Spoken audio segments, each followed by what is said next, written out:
ಎಲ್ಲಾ ಗೃಹಲಕ್ಷ್ಮಿಯರಿಗೂ ಕೂಡ ಈಗ ಬಾಕಿ ಕಂತು ಹಣ ಜಮೆ ಆಗೋದಕ್ಕೆ ಶುರುವಾಗಲಿದೆ ವೀಕ್ಷಕರೇ. ಅಂದ್ರೆ ನೀವು ಕೂಡ ಗೃಹಲಕ್ಷ್ಮಿ ಯೋಜನೆ ಮೂಲಕ ಹಣ ಪಡೆದುಕೊಳ್ತಾ ಇದ್ರೆ ವಿಡಿಯೋನ ಪೂರ್ತಿಯಾಗಿ ನೋಡಿ. ನಿಮ್ಮ ಅಕೌಂಟ್ಗೆ ಈಗ ಮತ್ತೆ ಹಣ ಬಂದು ಬೀಳಲಿದೆ ವೀಕ್ಷಕರೇ. ಎಷ್ಟು ಹಣ ಬರುತ್ತೆ, ಯಾವಾಗ ಬರುತ್ತೆ ಎಂಬುದಕ್ಕೆ ವಿಡಿಯೋ ಪೂರ್ತಿಯಾಗಿ ನೋಡಿ ಮಾಹಿತಿ ತಿಳಿದುಕೊಳ್ಳಿ. ಇನ್ನು ವೀಕ್ಷಕರೇ, ಆಟೋ LPG ಗ್ಯಾಸ್ ಸಿಗ್ತಾ ಇಲ್ಲ, ಹೀಗಾಗಿ ಮತ್ತೆ ಆಟೋ ಚಾಲಕರು ಸಂಘದಿಂದ ಕರ್ನಾಟಕ ಬಂದ್ ಮಾಡೋ ಎಚ್ಚರಿಕೆಯನ್ನು ಕೊಡಲಾಗಿದೆ. ಹಾಗಾದ್ರೆ ಯಾವ ದಿನಾಂಕದಂದು ಕರ್ನಾಟಕ ಬಂದ್ ಆಗಬಹುದು, ಮತ್ತೆ ಇದ್ರ ಬಗ್ಗೆ ಬಂದಿರೋ ದೊಡ್ಡ ಬ್ರೇಕಿಂಗ್ ನ್ಯೂಸ್ ಆದ್ರೂ ಏನು, ಅದನ್ನು ಕೂಡ ನೋಡ್ತಾ ಹೋಗೋಣ. ಮತ್ತೊಂದು ಕಡೆಗೆ ಎಲ್ಲಾ ಮತ್ತೆ ಸಾರಿಗೆ ನೌಕರರು ಪ್ರತಿಭಟನೆ ಮಾಡೋದಕ್ಕೆ ಮುಂದಾಗಿದ್ದಾರೆ ವೀಕ್ಷಕರೇ. ಹೌದು, ಒಂದು ಕಡೆಗೆ ಆಟೋ ಚಾಲಕರಿಗೆ LPG ಗ್ಯಾಸ್ ಸಿಗ್ತಾ ಇಲ್ಲ, ಆಟೋಗಳು ಕರೆಕ್ಟ್ ಆಗಿ ಸಿಗ್ತಾ ಇಲ್ಲ ಗ್ರಾಹಕರಿಗೆ.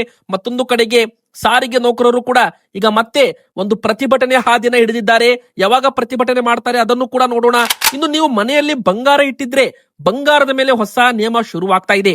ಇನ್ನು ನೀವು ಹೊಸದಾಗಿ ಬಂಗಾರ, ಆಭರಣ, ಜ್ಯುವೆಲರೀಸ್ ಖರೀದಿ ಮಾಡಬೇಕು ಅಂತ ಪ್ಲಾನ್ ಮಾಡ್ತಾ ಇದ್ರೆ ಈ ನಿಯಮ ತಿಳಿದುಕೊಳ್ಳಿ ವೀಕ್ಷಕರೇ. ತುಂಬಾ ಇಂಪಾರ್ಟೆಂಟ್ ಆಗಿದೆ. ಎದಕ್ಕಂದ್ರೆ ಲಕ್ಷಾಂತರ ರೂಪಾಯಿ ಹಣ ನೀವು ಕೊಟ್ಟು ಬಂಗಾರ ಖರೀದಿ ಮಾಡ್ತೀರಾ. ಬಂಗಾರದ ಬಗ್ಗೆ ಸರ್ಕಾರದ ಇರೋ ಹೊಸ ನಿಯಮಗಳು, ಇನ್ನು ಬಂಗಾರದ ಬೆಲೆ ಎಷ್ಟು ಇಳಿಕೆ ಆಗಿದೆ ಅದನ್ನು ಕೂಡ ವಿಡಿಯೋದಲ್ಲಿ ನೋಡ್ತಾ ಹೋಗೋಣ. ಇನ್ನು ಗುಡುಗು ಸಹಿತ ಭಾರಿ ಮಳೆ ಎಚ್ಚರಿಕೆ ಮತ್ತೆ ಕೊಡಲಾಗಿದೆ ವೀಕ್ಷಕರೇ. ಮುಂದಿನ 3 ದಿನಗಳವರೆಗೂ ಮತ್ತೆ 15 ಜಿಲ್ಲೆಗಳಿಗೆ ಮಳೆ ಆಗೋ ಅಲರ್ಟ್ ಅನ್ನ ಕೊಡಲಾಗಿದೆ. ಹಾಗಾದ್ರೆ ಆ 15 ಜಿಲ್ಲೆಗಳು ಯಾವುದು, ಯಾವೆಲ್ಲ ಜಿಲ್ಲೆಗಳಿಗೆ ಭಾರಿ ಮಳೆ ಬೀಳಲಿದೆ ಎಲ್ಲಾ ಕೂಡ ಡೀಟೇಲ್ ಆಗಿ ವಿಡಿಯೋದಲ್ಲಿ ನೋಡ್ತಾ ಹೋಗೋಣ ಬನ್ನಿ. ಮೊದಲಿಗೆ ಎಲ್ಲಾ ಗೃಹಲಕ್ಷ್ಮಿಯರು ಕೂಡ ವಿಡಿಯೋಗೆ ಇನ್ನೂ ಕೂಡ ಲೈಕ್ ಮಾಡಿಲ್ಲ ಅಂದ್ರೆ ದಯವಿಟ್ಟು ವಿಡಿಯೋಗೆ ಒಂದು ಲೈಕ್ ಮಾಡಿ. ಮತ್ತೆ ಕಮೆಂಟ್ ಬಾಕ್ಸ್ ಅಲ್ಲಿ ಪ್ರತಿಯೊಬ್ರು ಕೂಡ ನಿಮಗೂ ಕೂಡ 27, 28, 29 ಈ 3 ಕಂತು ಹಣ ಜಮೆ ಆಗಿದೆಯಾ, ಎಸ್ ಆರ್ ನೋ ಅಂತ ದಯವಿಟ್ಟು ಕಮೆಂಟ್ ಮಾಡಿ ವೀಕ್ಷಕರೇ.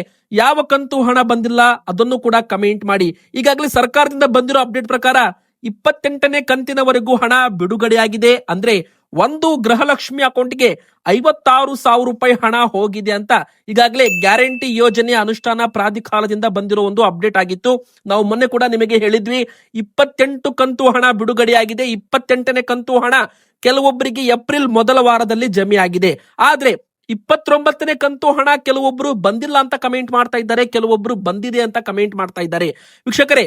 ಇಲ್ಲಿ 29ನೇ ಕಂತು ಹಣ ಬಿಡುಗಡೆ ಬಗ್ಗೆ ಸರ್ಕಾರದಿಂದ ಅಪ್ಡೇಟ್ ಅಧಿಕೃತವಾಗಿ ಬಂದಿಲ್ಲ. ಆದ್ರೆ ಮೊನ್ನೆ ದಾವಣಗೆರೆಯಲ್ಲಿ ಮುಖ್ಯಮಂತ್ರಿ ಸಿದ್ದರಾಮಯ್ಯನವರು ಸುದ್ದಿಗಾರರೊಂದಿಗೆ ಮಾತನಾಡುವಾಗ ಗೃಹಲಕ್ಷ್ಮಿ ಯೋಜನೆಯ 2-3 ತಿಂಗಳದ್ದು ಹಣ ಬಾಕಿ ಕೊಡದಿದೆ, ಆದಷ್ಟು ಬೇಗನೆ ಕೊಡ್ತೀವಿ ಅಂತ ಒಂದು ಹೇಳಿಕೆಯನ್ನ ಕೊಟ್ಟಿದ್ದಾರೆ ವೀಕ್ಷಕರೇ. ಇಲ್ಲಿ ನಿಮಗೆ ಗೊತ್ತಿರಬಹುದು, ಉಪಚುನಾವಣೆ ಹಿನ್ನೆಲೆ ಗೃಹಲಕ್ಷ್ಮಿ ಯೋಜನೆ ಹಣ ಸರ್ಕಾರ ಬಿಡುಗಡೆ ಮಾಡಬಹುದು ಅಂತ ಒಂದು ಹೇಳಿಕೆ ಕೊಡಲಾಗ್ತಾ ಇತ್ತು. ಈಗಾಗಲೇ ವಿರೋಧ ಪಕ್ಷದವರು ಕೂಡ ಗ್ಯಾರಂಟಿ ಯೋಜನೆಯನ್ನ ಕಾಂಗ್ರೆಸ್ ಪಕ್ಷದವರು ಬಳಸಿ ಗೃಹಲಕ್ಷ್ಮಿಯರಿಗೆ ಹಣ ಹಾಕಿ ಆ ಒಂದು ಮತದಾರರನ್ನ ಸೆಳೆಯೋ ಕೆಲಸ ಮಾಡ್ತಾರೆ ಅಂತ ಹೇಳಲಾಗ್ತಾ ಇತ್ತು ವೀಕ್ಷಕರೇ. ಹೈಕೋರ್ಟ್ ನಲ್ಲೂ ಕೂಡ ಅರ್ಜಿ ಹೋಗಿತ್ತು. ಈ ತರ ಬಾಕಿ ಕಂತು ಈಗ ಬಿಡುಗಡೆ ಮಾಡ್ತಾ ಇದ್ದಾರೆ, ಬಿಡುಗಡೆ ಸದ್ಯಕ್ಕೆ ಮಾಡಬಾರದು ಚುನಾವಣೆ ಮುಗಿಯುವವರೆಗೂ ಅಂತ ಹೇಳಲಾಗಿತ್ತು. ಆದ್ರೆ ಹೈಕೋರ್ಟ್ ಸ್ಪಷ್ಟವಾಗಿ ನಿರಾಕರಿಸಿದೆ. ಅಂದ್ರೆ ಗ್ಯಾರಂಟಿ ಯೋಜನೆ ಹಣ ಬಿಡುಗಡೆಗೆ ಯಾವುದೇ ರೀತಿ ಇಲ್ಲಿ ಹೈಕೋರ್ಟ್ ಆಗಿರ್ಬೋದು ಸರ್ಕಾರಕ್ಕೆ ಈ ತರ ಅಡ್ಡಿ ಹಾಕಕ್ಕೆ ಬರಲ್ಲ ಅಂತ ಹೈಕೋರ್ಟ್ ಹೇಳಿರುವಂತದ್ದು ವೀಕ್ಷಕರು. ಈ ಮೂಲಕ ಕಾನೂನು ತೊಡಕುಗಳು ಕೂಡ ನಿವಾರಣೆ ಆಗಿದೆ. ಇನ್ನು ಬಾಕಿ ಹಣ ಸರ್ಕಾರ ಬಿಡುಗಡೆ ಮಾಡ್ತಾರೆ ಅಂತ ಹೇಳಲಾಗ್ತಾ ಇತ್ತು. ಮೊನ್ನೆ ಕೂಡ ಮುಖ್ಯಮಂತ್ರಿ ಸಿದ್ದರಾಮಯ್ಯನವರು ಬಾಕಿ ಕಂತು ಹಣ ಕೊಡೋದಿದೆ, ಕೊಡ್ತೀವಿ ಅಂತಾನು ಕೂಡ ಒಂದು ಹೇಳಿಕೆಯನ್ನ ಕೊಟ್ಟಿದ್ದಾರೆ. ಆದ್ರೆ ಇಲ್ಲಿ ಸದ್ಯಕ್ಕೆ ನಾವು ಇಲ್ಲಿ ಹೇಳೋದಾದ್ರೆ 28 ಕಂತು ಹಣ 56,000 ರೂಪಾಯಿ ಜಮೆ ಆಗಿದೆ. ಆದ್ರೆ ಕೆಲವೊಬ್ಬರು 28ನೇ ಕಂತು ಹಣ ಬಂದಿಲ್ಲ ಅಂತಾನು ಕೂಡ ಕಮೆಂಟ್ ಮಾಡ್ತಾ ಇದ್ದಾರೆ. ಆಲ್ಮೋಸ್ಟ್ ಈಗಾಗಲೇ 80% ಮಹಿಳೆಯರಿಗೆ, ಗೃಹಲಕ್ಷ್ಮಿಯರಿಗೆ 28ನೇ ಕಂತು ಹಣ ಬಂದಿದೆ ವೀಕ್ಷಕರೇ. ಈಗಾಗಲೇ ಡಿಸೆಂಬರ್ ತಿಂಗಳವರೆಗೂ ಹಣ ಕಂಪ್ಲೀಟ್ ಆಗಿದೆ ಅಂತ ಕೆಲವರು ಹೇಳ್ತಾ ಇದ್ದಾರೆ. ಜನವರಿ ತಿಂಗಳವರೆಗೂ ಕೂಡ ಬಂದಿದೆ ಅಂತ ಹೇಳ್ತಾ ಇದ್ದಾರೆ ವೀಕ್ಷಕರೇ. ಇಲ್ಲಿ ನೋಡಿ, 29ನೇ ಕಂತು ಹಣ ನಿಮಗೆ ಇದೇ ಒಂದು 12, 13ನೇ ತಾರೀಕಿನವರೆಗೂ ಬರಬಹುದು. ಎದಕ್ಕಂದ್ರೆ ತಾಲೂಕ್ ಪಂಚಾಯತ್ ಮತ್ತು ಜಿಲ್ಲಾ ಪಂಚಾಯತ್ ಮೂಲಕ ಹಣ ನಿಮಗೆ ಅಕೌಂಟ್ಗೆ ಬರಬೇಕು. ಈಗಾಗಲೇ 56,000 ರೂಪಾಯಿ ಟೋಟಲ್ ನಿಮಗೆ ಬಂದಿದ್ರೆ ಇನ್ನು 2,000 ರೂಪಾಯಿ ಇದೇ ಒಂದು 10, 12 ದಿನದಲ್ಲಿ ನಿಮ್ಮ ಅಕೌಂಟ್ಗೆ ಬರಲಿದೆ ಅಂತಾನು ಕೂಡ ಇಲ್ಲಿ ಹೇಳಲಾಗ್ತಾ ಇದೆ. ಅಂದ್ರೆ ಸರ್ಕಾರ ಈಗಾಗಲೇ ಬಜೆಟ್ ನಲ್ಲಿ ಬರೋಬ್ಬರಿ 28,608 ಕೋಟಿ ರೂಪಾಯಿ ಹಣವನ್ನ ಮೀಸಲಿಟ್ಟಿದ್ದಾರೆ. ಹೀಗಾಗಿ ಇನ್ ಮುಂದೆ ಪ್ರತಿ ತಿಂಗಳು ಹಣ ಕರೆಕ್ಟ್ ಆಗಿ ನಿಮ್ಮ ಅಕೌಂಟ್ಗೆ 2,000 ರೂಪಾಯಿ ಬರ್ತಾ ಇರುತ್ತೆ. ನೀವು NPCI ಮ್ಯಾಪಿಂಗ್ ಯಾವ ಬ್ಯಾಂಕ್ಗೆ ಮಾಡಿಸಿರ್ತೀರ ನೋಡಿ, ಆ ಬ್ಯಾಂಕ್ಗೆ ಹಣ ಬರುತ್ತೆ. ನೋಡಿ, ಇಲ್ಲಿ ಸರ್ಕಾರ ಡೈರೆಕ್ಟ್ ಆಗಿ ಹಣ DBT ಮೂಲಕ ಟ್ರಾನ್ಸ್ಫರ್ ಮಾಡುತ್ತೆ. DBT ಯಲ್ಲಿ ನಿಮ್ಮ ಬ್ಯಾಂಕ್ ಅಕೌಂಟ್ಗೆ ಸರ್ಕಾರ ಹಣ ಹಾಕಲ್ಲ. ನಿಮ್ಮ ಆಧಾರ್ ಕಾರ್ಡ್ ನಂಬರ್ ಇರುತ್ತಲ್ಲ, ಆ ಆಧಾರ್ ಕಾರ್ಡ್ ನಂಬರು ಯಾವ ಬ್ಯಾಂಕ್ಗೆ ಲಿಂಕ್ ಆಗಿದೆ, ಮತ್ತೆ ಆ ಆಧಾರ್ ಕಾರ್ಡ್ ಬ್ಯಾಂಕ್ಗೆ ಲಿಂಕ್ ಆಗಿದ್ರು ಕೂಡ ಯಾವ ಬ್ಯಾಂಕ್ ಅಲ್ಲಿ NPCI ಮ್ಯಾಪಿಂಗ್ ಅಂದ್ರೆ national payment corporation of India ಅದು NPCI ಮ್ಯಾಪಿಂಗ್ ಆಗಿರುತ್ತಲ್ಲ, ಆ ಒಂದು ಅಕೌಂಟ್ಗೆ ಹಣ ಬರುತ್ತೆ ಅಂತ ಹೇಳ್ಬೋದು. ನೀವು ಬೇಗನೆ ನಿಮ್ಮ ಬ್ಯಾಂಕ್ ಅಕೌಂಟ್ಗೆ ಹೋಗಿದ್ದನ್ನ ವಿಚಾರಿಸಿ NPCI ಮ್ಯಾಪಿಂಗ್ ಆಗಿದೆಯೋ ಇಲ್ವೋ ಅಂತ. ಇನ್ನು ವೀಕ್ಷಕರೇ, ಎರಡನೇದಾಗಿ ಕರ್ನಾಟಕ ಬಂದ್ ಎಚ್ಚರಿಕೆ ಮತ್ತೊಮ್ಮೆ ಕೊಡಲಾಗ್ತಾ ಇದೆ. ಕಾರಣ ಏನು ಅಂತ ನೀವು ಕೇಳೋದಾದ್ರೆ, LPG ಸಿಲಿಂಡರ್ಗಾಗಿ ಬೇಡಿಕೆ ದಿನೇ ದಿನೇ ಹೆಚ್ಚುತ್ತಾ ಇದೆ. ವಾಣಿಜ್ಯ ಬಳಕೆ ಸಿಲಿಂಡರ್ ಕೊರತೆ ಇನ್ನೊಂದು ಹಂತವನ್ನು ತಲುಪ್ತಾ ಇದೆ. ಇದರ ನಡುವೆ ಆಟೋಗಳಿಗೆ ತುಂಬಿಸುವ ಅನಿಲದ ಕೊರತೆ ಕೂಡ ಎದುರಾಗಿದೆ. ವೀಕ್ಷಕರೇ, ಮಧ್ಯಪ್ರಾಚ್ಯದ ಯುದ್ಧ ಎಫೆಕ್ಟ್ ಭಾರತದ ಮೇಲೆ ಈಗ ಅಡುಗೆ ಅನಿಲ ಗ್ಯಾಸ್ ಸಿಲಿಂಡರ್ ಕತೆ ಆಯಿತು. ಈಗ ಆಟೋ LPG ಸಮಸ್ಯೆ ಶುರುವಾಗಿದೆ. ಕೇವಲ ಕರ್ನಾಟಕ ಮಾತ್ರ ಅಲ್ಲ, ಭಾರತ ದೇಶಾದ್ಯಂತ ಆಟೋಗೆ ಹಾಕುವ LPG ಗ್ಯಾಸ್ ಸಿಗ್ತಾ ಇಲ್ಲ. ಅಂದ್ರೆ ಆಟೋ LPG ಗ್ಯಾಸ್ ಪೆಟ್ರೋಲ್ ಮುಂದೆ ನೋ ಸ್ಟಾಕ್ ಅಂತ ಬೋರ್ಡ್ ಹಾಕ್ತಾ ಇದ್ದಾರೆ. ಹೀಗಾಗಿ ಆಟೋ ಚಾಲಕರು ಕಿಲೋಮೀಟರ್ ಗಟ್ಟಲೆ ಲೈನ್ ಅಲ್ಲಿ ಕ್ಯೂ ನಲ್ಲಿ ನಿಂತು ಗ್ಯಾಸ್ ಹಾಕ್ಸೋ ತರ ಒಂದ್ ದಿನಾನೇ ಕಳೆದು ಹೋಗ್ತಾ ಇದೆ. ಹೀಗಾಗಿ ಸರ್ಕಾರ ಆದಷ್ಟು ಬೇಗನೆ ಆಟೋ ಚಾಲಕರ ಒಂದು ಸಮಸ್ಯೆಯನ್ನ ಬಗೆಹರಿಸಬೇಕು. ಇಲ್ಲವಾದಲ್ಲಿ ಮುಂದಿನ ಬರೋ ದಿನಗಳಲ್ಲಿ ಹೋರಾಟ ಮತ್ತೆ ಪ್ರತಿಭಟನೆ ಮಾಡೋದಾಗಿ ಒಂದು ಘೋಷಣೆಯನ್ನ ಇಲ್ಲಿ ಮಾಡಲಾಗಿದೆ. ಆಟೋಗಳಿಗೆ ತುಂಬಿಸುವ ಅನಿಲದ ಕೊರತೆ ಎದುರಾಗಿದೆ. ಕಳೆದ 2 ದಿನಗಳಿಂದ ಆಟೋಗಳು ಕಿಲೋಮೀಟರ್ ಗಟ್ಟಲೆ ಸಾಲುಗಟ್ಟಿ ನಿಂತಿವೆ. ಇದರಿಂದಾಗಿ ಆಟೋ ಚಾಲಕರು ಈಗ ಕಂಗಾಲಾಗಿದ್ದಾರೆ. ಆಟೋ ಗ್ಯಾಸ್ ಸಮಸ್ಯೆ ಬಗೆಹರಿದಿದ್ರೆ ರಾಜ್ಯದಂತ ಬಂದ್ ನಡೆಸುವುದಾಗಿ ಆಟೋ ಯೂನಿಯನ್ ಮುಖಂಡರು ಎಚ್ಚರಿಕೆ ಕೂಡ ನೀಡಿದ್ದಾರೆ. ಪಶ್ಚಿಮ ಏಷ್ಯಾದ ಸಂಘರ್ಷದಿಂದಾಗಿ ಪೂರೈಕೆಯಲ್ಲಿ ವೃತ್ತಿ ಉಂಟಾಗಿದ್ದು ಬೆಂಗಳೂರು ಸೇರಿದಂತೆ ಹಲವು ಭಾಗಗಳಲ್ಲಿ LPG ಬಂಕ್ಗಳು ಕೂಡ ಬಂದ್ ಆಗಿವೆ. ವೀಕ್ಷಕರೇ, ಹೌದು, ಇದೇ ಏಪ್ರಿಲ್ 9ರಂದು ಬೃಹತ್ ಪ್ರತಿಭಟನೆ ಕೂಡ ಮಾಡಬಹುದು ಆಟೋ ಚಾಲಕರು ಸಂಘದಿಂದ ಅಂತಾನು ಕೂಡ ಇಲ್ಲಿ ಹೇಳ್ಬಹುದು. ಇನ್ನು ವೀಕ್ಷಕರೇ, ಆಟೋ ಚಾಲಕರು ಪೆಟ್ರೋಲ್ ಮತ್ತೆ ಗ್ಯಾಸ್ ಇದ್ರೆ ಪೆಟ್ರೋಲ್ ಅನ್ನ ಪರ್ಯಾಯವಾಗಿ ಬಳಸಬೇಕು ಅಂತಾನು ಕೂಡ ಒಂದು ಸಲಹೆ ಕೊಡಲಾಗಿದೆ. ಆದ್ರೂ ಕೂಡ ಈ ತರ ಒಂದು ಗ್ಯಾಸ್ ಸಿಗ್ತಾ ಇಲ್ಲ. ಕೆಲವೊಂದು ಆಟೋಗಳು ಗ್ಯಾಸ್ ಮೇಲೆ ಡಿಪೆಂಡ್ ಆಗಿರುತ್ತೆ ಅಂತಾನು ಕೂಡ ಹೇಳಲಾಗ್ತಾ ಇದೆ. ಮುಂದಿನ ಬರೋ ದಿನಗಳಲ್ಲಿ ಕಾದು ನೋಡಬೇಕು ಸರ್ಕಾರ ಏನು ನಿರ್ಧಾರ ತಗೊಳ್ಳುತ್ತೆ ಅಂತ.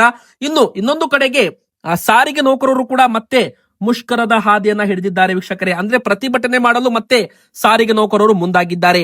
ಇದೇ ಏಪ್ರಿಲ್ 21ರಂದು ಬೆಂಗಳೂರಿನ ಫ್ರೀಡಂ ಪಾರ್ಕ್ ನಲ್ಲಿ ಅನಿರ್ದಿಷ್ಟಾವಧಿ ಉಪವಾಸ ಸತ್ಯಾಗ್ರಹ ಮಾಡ್ತೀವಿ ಅಂತ ಕರ್ನಾಟಕ ರಾಜ್ಯ ರಸ್ತೆ ಸಾರಿಗೆ ನೌಕರರ ಒಕ್ಕೂಟದ ರಾಜ್ಯಾಧ್ಯಕ್ಷರು ಚಂದ್ರಶೇಖರ್ ಅವರು ಮಾಹಿತಿಯನ್ನ ಕೊಟ್ಟಿದ್ದಾರೆ. ಅಂದ್ರೆ ಏಪ್ರಿಲ್ 21ಕ್ಕೆ ಬೆಂಗಳೂರಲ್ಲಿ ಪ್ರತಿಭಟನೆ ಮಾಡಲಿದ್ದಾರೆ.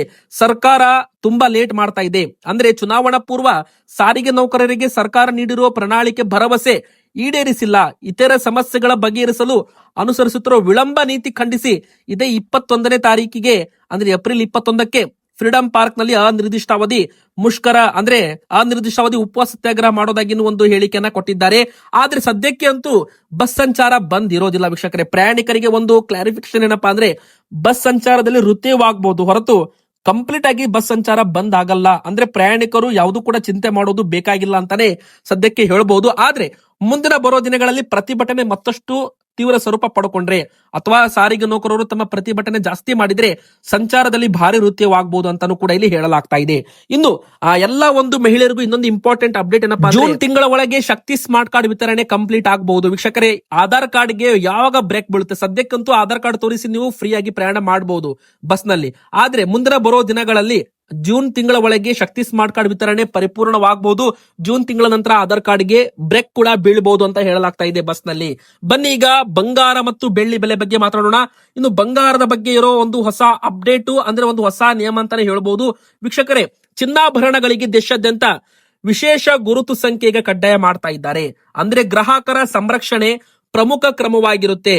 ಶೀಘ್ರದಲ್ಲೇ ಭಾರತ ದೇಶಾದ್ಯಂತ ಕೇಂದ್ರ ಸರ್ಕಾರದಿಂದ ಚಿನ್ನಾಭರಣಗಳಲ್ಲಿ ವಿಶಿಷ್ಟ ಗುರುತಿನ ಸಂಖ್ಯೆ ಅಂದ್ರೆ HUID ಕೋಡ್ ನಮೂದಿಸೋದನ್ನ ಕಡ್ಡಾಯ ಮಾಡಲಿದೆ ಅಂತ ಹೇಳಲಾಗ್ತಾ ಇದೆ. ಪ್ರತಿಯೊಂದು ಚಿನ್ನದ ಆಭರಣ ಅಧಿಕೃತತೆ ಮತ್ತು ಪರಿಶುದ್ಧತೆ ದೃಢೀಕರಣಕ್ಕಾಗಿ ಹಿಂದೆ 380 ಜಿಲ್ಲೆಗಳಲ್ಲಿ ನಿಯಮವನ್ನು ಜಾರಿ ಮಾಡಲಾಗಿತ್ತು. ಸದ್ಯ ಈಗ ಮತ್ತೆ 7 ಜಿಲ್ಲೆಗಳನ್ನ ಸೇರಿಸಲಾಗಿದೆ. ಶೀಘ್ರವೇ ಭಾರತ ದೇಶಾದ್ಯಂತ ಎಲ್ಲಾ ಜಿಲ್ಲೆಗಳಲ್ಲೂ ಕೂಡ ವಿಶಿಷ್ಟ ಹಾಲ್ ಮಾರ್ಕ್ ಅನ್ನ ಆರಂಭಿಸಲಿದೆ. ಇದಕ್ಕೆ ಯುನಿಕ್ ಐಡೆಂಟಿಫಿಕೇಶನ್ HUID ಕೋಡ್ ಅಂತ ಹೇಳ್ತಾರೆ. ಈ ನಿಯಮಗಳ ಪ್ರಕಾರ ಪ್ರತಿಯೊಂದು ಚಿನ್ನದ ಆಭರಣಕ್ಕೆ 6 ಅಂಕಿಗಳ ಯುನಿಕ್ HUID ಕೋಡ್ ಹೊಂದಿರಬೇಕಾಗುತ್ತೆ. ಈಗ ನೋಡಿ, ಆಧಾರ್ ಕಾರ್ಡ್ ಅಲ್ಲಿ ನಮ್ದು ಆಧಾರ್ ಕಾರ್ಡ್ ನಂಬರ್ ಇರುತ್ತಲ್ಲ, ಅದು ನಮ್ದು ಆಧಾರ್ ಕಾರ್ಡ್ ಇರುತ್ತೆ, ಬೇರೆಯವ್ರಿಗೆ ಬೇರೆ ನಂಬರ್ ಇರುತ್ತೆ. ಅದೇ ತರ ಒಂದು ಜ್ಯುವೆಲರಿಗೆ ಒಂದು ಕೋಡ್ ಅನ್ನ ಕೊಡ್ತಾರೆ. ಆ ಒಂದು ಕೋಡ್ ನೀವು BISK ಆಪ್ ಅಲ್ಲಿ ಹಾಕಿದ್ರೆ ಈ ಆಭರಣ ನಿಮಗೆ ಎಷ್ಟು ಗ್ರಾಮ್ ಇದೆ, ಅಂದ್ರೆ ಎಷ್ಟು ಎಲ್ಲಿಂದ ತಗೊಂಬಂದಿದ್ರ ಎಲ್ಲಾ ಕೂಡ ಡೀಟೇಲ್ ಆಗಿ ಯಾರು ಇದರ ಮಾಲೀಕರು ಎಲ್ಲಾ ಮಾಹಿತಿ ಕೂಡ ನಿಮಗೆ ಅದರಲ್ಲಿ ಸಿಗಲಿದೆ ಅಂತಾನೆ ಹೇಳ್ಬಹುದು. ವೀಕ್ಷಕರೇ, ಇದು ದೇಶಾದ್ಯಂತ ಜಾರಿಗೆ ಬರಲಿದೆ. ಈಗ ನೋಡಿ, ಬಂಗಾರದ ಬೆಲೆ ಮತ್ತೆ 800 ರೂಪಾಯಿ ಇಳಿಕೆ ಆಗಿದೆ. 1,49,500 ರೂಪಾಯಿ ಇದೆ 10 ಗ್ರಾಮ್ ಬಂಗಾರದ ಬೆಲೆ.